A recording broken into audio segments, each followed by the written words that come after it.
Remember to subscribe to our YouTube channel at NDN Nigeria. Click on the subscribe button and be the first to get notifications. The initiation and execution of projects and programs of the Niger Delta Development Commission (Nddc) will have to be in agreement with President Bola Tinubu's vision for the Niger Delta. Managing Director and Chief Executive Officer of the Nddc, Dr. Samuel Ogbuku, gave the assurance shortly after a meeting between President Bola Tinubu and heads of agencies and parastatals recently at the State House, Abuja.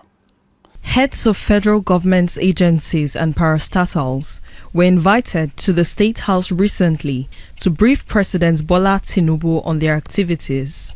One of them was Managing Director and Chief Executive Officer of the Nddc, Dr. Samuel Ogbuku. To brief him on the status of my agency and our vision too on what we intend doing to support the administration of Mr. President. We have different programs. The most important that these programs must also be in line with Mr. President's vision. Current board of the Nddc was inaugurated in January this year with a mandate to reposition the Commission for improved service delivery as Nigeria's foremost intervention agencies. In the last 6 months, the new board and management of the Nddc have introduced several innovations to make the Commission's capital projects and human capacity development programs more impactful in the Niger Delta region.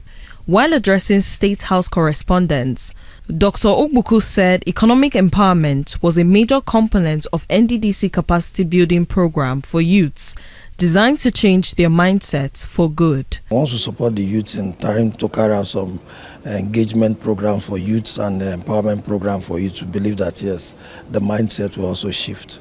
With Dr. Ogbuku in the saddle as Managing Director of the Nddc, most youths in the Niger Delta now have cause to look on to the brighter side of life, as he is generally seen as one of them.